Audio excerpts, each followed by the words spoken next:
আমাদের বাহিনীর 44 জন সদস্য এই ছাত্র জনতার যেখানে সহস্রাধিক ছাত্র জনতা শহীদ হয়েছে, আমাদের বাহিনীরও কিন্তু 44 জন সদস্য তারা শহীদ হয়েছে। এবং তার প্রেক্ষিতে আমাদের বাহিনীর ভিতরে এক ধরনের নিচের দিকে বিভিন্ন ধরনের তাদের বক্তব্য ছিল, সেটা আপনারা সবাই জানেন।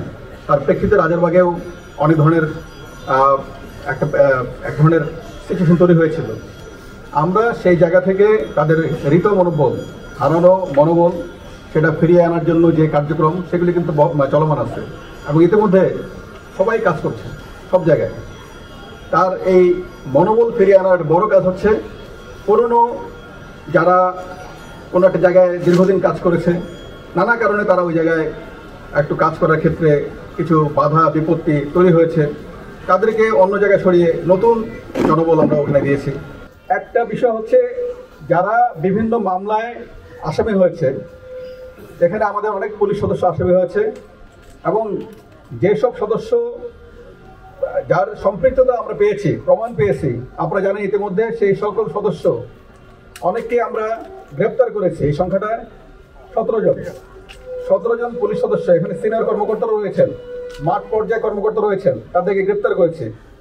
অনেক সদস্য আছে যারা মামলা আসামি হয়েছে এবং অনেকেই আছে যারা বিভিন্ন কারণে হয়তো এই কর্মস্থলে থাকছেন না, বা তারা আমাদের যে বিপ্লব, দ্বিতীয় বিপ্লব যেটাকে আমরা বলেছি, ছাত্র জনতার অভ্যুত্থানের মধ্যে যে বিপ্লব সংগঠিত হয়েছে, তারপরে অনেকেই যারা অ্যাক্সেস করেছে তারা কিন্তু নাই এবং সংখ্যাটা নিতান্তই অল্প।